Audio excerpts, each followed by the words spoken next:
Selamat datang di channel Trading for Better Life. Di video ini saya coba analisa satu emiten yang akan membagikan dividen dengan dividen payout ratio sekitar 92% dari laba bersih tahun lalu. Bagaimana potensi sampai ke depannya? Yuk kita coba pelajari analisanya di video ini. Semoga analisa yang diberikan ini bisa bermanfaat dan membantu teman-teman dalam mengambil keputusan. Untuk teman-teman belum subscribe channel ini, bisa tekan tombol subscribe agar tidak ketinggalan informasi dan analisa saham terbaru kan di-upload setiap harinya. Di video ini saya coba analisa saham Sevin yang jika kita lihat secara teknikal saat ini sudah mulai uptrend. Tapi dalam satu minggu terakhir ini Sevin masih kesulitan untuk naik di atas zona resisten di 374 sampai 380. Sedangkan untuk support bisa kita lihat saat ini ada di sekitar 360. Dan untuk support EMA 150 bisa kita perhatikan di sekitar 332. Jadi secara teknikal Sevin mulai bangkit setelah berhasil rebound dari 280 dan break garis EMA 50. Setelah berhasil break bisa kita lihat Sevin tidak turun bawah garis EMA 50 dan terus membentuk high low. Dan setelah break garis EMA 150, Sevin saat ini secara taktikal sudah mulai uptrend untuk tren jangka menengah. Tapi jika kita lihat ada ex-date dividen pada tanggal 11 Juni. Karena Sevin akan bagikan dividen sebesar 50 per lembar saham. Itu sekitar 92% lebih dari laba bersih tahun 2024. Dan jika kita lihat broker summary untuk saham Sevin, penurunan 1% lebih kemarin ini sebenarnya tidak ada distribusi. Malah di top 1-nya terpantau ada akumulasi besar. Dan asing jika terlihat ini masih terus keluar dari saham Sevin. Jadi untuk saham Sevin apabila teman-teman sudah punya, menurut saya saat ini masih sangat layak untuk di hold.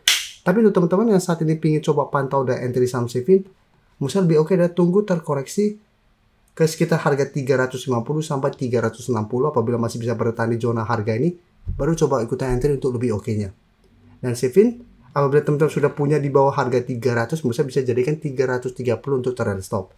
Tapi untuk teman-teman yang tidak mau mendapatkan dividen, bisa pertimbangkan untuk take profit pada saat mendekati ex-date dividen.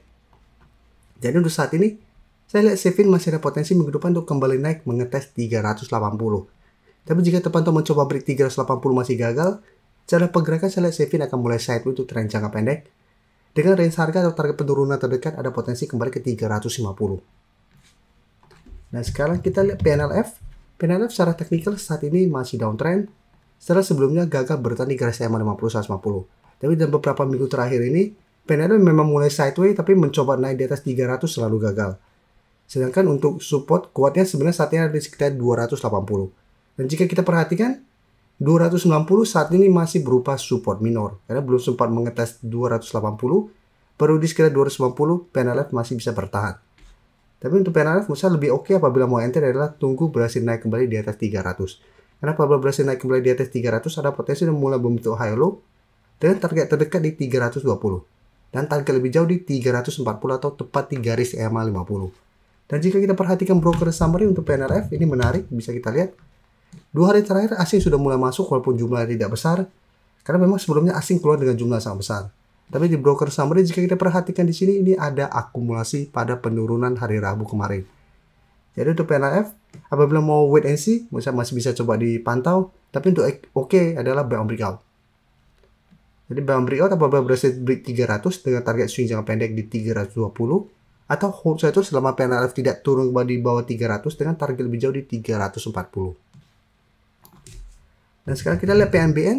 PNBN secara pergerakan juga hampir mirip dengan PNLF.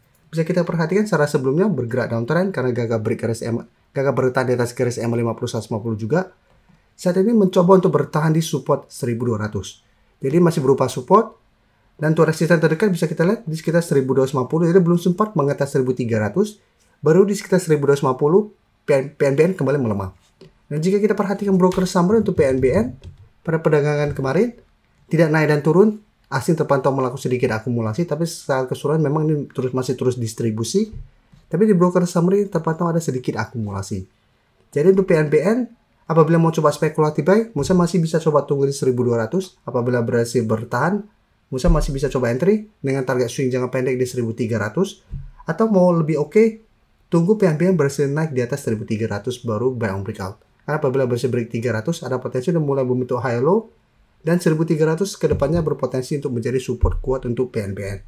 Dan target kenaikan di sekitar 1400 sampai 1450 apabila berhasil break 1300. Dan untuk PNBN sebaiknya jangan entry apabila ternyata pada perdagangan nanti malah turun bawah 1200. Kalau apabila turun secara teknikal akan melanjutkan low. Dengan target penurunan di bawahnya di sekitar 1080. Selanjutnya PNIN, jika kita perhatikan secara teknikal saat ini juga masih belum oke. Memang sekarang masih bisa bertahan dari boundary 900, tapi belum sempat mengetes garis EMA 50 jika 970. Kemarin PNIN kembali melemah turun 0,53% ke 930. Jadi cara pergerakan ini masih sideways dan untuk tren jangka menengah saat ini sudah mulai downtrend. Dan jika kita perhatikan di broker summary untuk saham ini, bisa kita lihat asing juga terpantau masuk, tapi akumulasi asing sangat kecil untuk saham PNIN. Dan di broker summary terpantau ini masih ada sedikit akumulasi. Tapi untuk PNIN menurut saya saat ini masih ada potensi untuk kembali melemah ke harga 900. Jadi untuk PNIN apabila mau entry sama lebih oke menurut saya adalah tunggu berhasil naik di atas 1000, atau apabila mau coba spekulatif buy, coba tunggu di sekitar 880 sampai 900. Selama PNIN kuat di atas zona ini 880 sampai 900 ini masih akan sideways, sehingga masih menarik untuk coba entry dengan target swing jangka pendek di 950 sampai harga 1000 untuk target swingnya. Sebelum saya lanjut analisis saham berikutnya, saya ingin memberikan sedikit informasi bahwa saat ini channel YouTube Trading for Better Life sudah mempunyai fitur membership.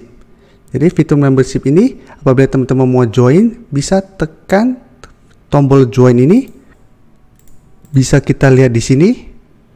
Cukup dengan 29.900 atau 30.000 per bulan, teman-teman akan menjadi bagian atau member dari channel YouTube Trading for Better Life. Jadi teman-teman bantu mensupport channel ini. Dan dengan menjadi member, teman-teman akan mendapatkan live streaming setiap hari Minggu pada jam 9 malam. Untuk informasi lebih lanjut, teman-teman bisa pelajari di video ini. Untuk teman-teman yang baru mensubscribe atau viewer baru dari channel ini, banyak yang bertanya, Pak, aplikasi yang dipakai apa sih?